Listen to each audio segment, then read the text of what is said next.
ఇంకా నెక్స్ట్ ఎవరు మీరు పక్కకు పోయి తొంగి చూసింది ఎవరు? పక్కకు పోయి తొంగి చూసింది వేటూరు గారిని గుర్తు చేసుకోకపోతే చాలా పాపం చేసినట్టే అన్నమాట.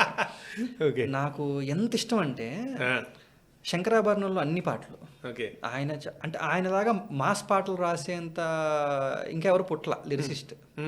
అసలు ఆయన పదప్రయోగాలు ఏంటి, ఏదేదో పదప్రయోగాలు వాడతారు. ఏదో పాటలు అల్లంబరబ్బా అని కూడా వాడతారు ఆయన. అంతటి స్ట్రేంజ్ పదాలు వాడతారు అనమాట. దాంతోపాటు అటువంటి ఆయన అంత తెలియదు నాకు, చాలా అంటే ఒక 10 ఏళ్ల క్రితమే తెలుసు నాకు వేటూరు గారు ఇవి రాశారని చెప్పేసి.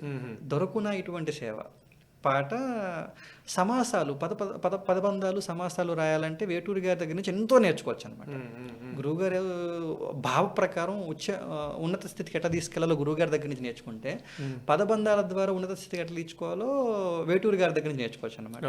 సో దొరకున ఇటువంటి సేవ, నీ పద నీరాజనములు, నీ పద దొరకున ఇటువంటి సేవ, నీ పద రాజీవముల చేరు నిర్వాణ సోపాన మధిరోహణము చేయుత్రోవ దొరకున. ఆ హార్మోని ఏంటి అసలుకి. సో అది ఎక్సలెంట్. శంకరాభరణం అన్ని పాటలు నాకు అంతే ఇష్టం అనమాట. మెమరీకి క్షంతవ్యుణ్ణి, మెమరీ కొంచెం తక్కువ అనమాట.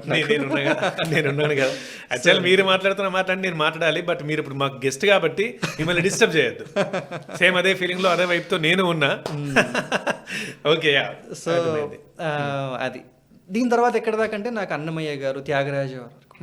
ఇప్పుడు నా పాటలన్నీ ఏ దృక్పథంతో ఉంటాయి అంటే, కొంతమంది కొన్నిసార్లు మడిగట్టుకుని కూర్చుంటాం. ఎట్లా అయిపోద్దంటే, ఇంకా ఇది చేస్తాం కాబట్టి దాన్నే చెయ్యాలి, దాన్ని దాటి చేయకూడదు, దాటి చేస్తే ఇబ్బంది ఏమో అన్న దృక్పథంతో ఉంటాం. దాటి చేస్తే అపచారం అనుకుంటాం అనమాట. బేస్ ఏంటి, ఎందుకు వచ్చింది మర్చిపోతాం. చిన్న చిన్నగా కొన్ని తరాలు దాటిన తర్వాత మూఢనమ్మకంగా కన్వర్ట్ అయిపోతుంది. అవును, రైట్. ఇది మన సగం మూఢనమ్మకాలు ఇంతే. రాత్రిపూట గోలు కత్తిరించకూడదు అంటే కత్తిరించకూడదు, అంతే మూఢనమ్మకం.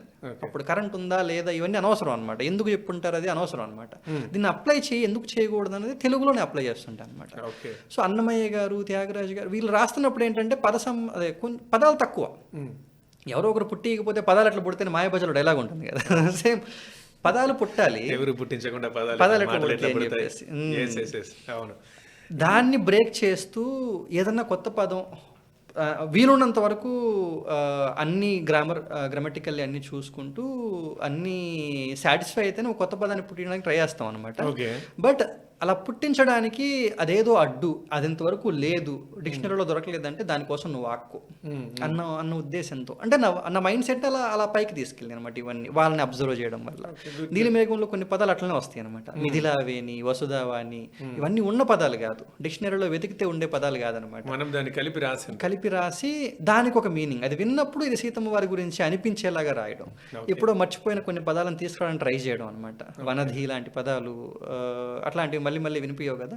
సో అట్లాంటి వాటిని ఈ దృక్పథానికి మారిందనమాట. సో గురువు గారు వేసిన విత్తనం ఒక రకంగా మొలక కొంచెం చిన్న మొక్కలాగా మారుతూ వేరే వాళ్ళని కూడా అబ్జర్వ్ చేస్తూ ఒక సంపూర్ణమైన వృక్షంగా ఎదగడానికి ట్రై చేస్తుందండి.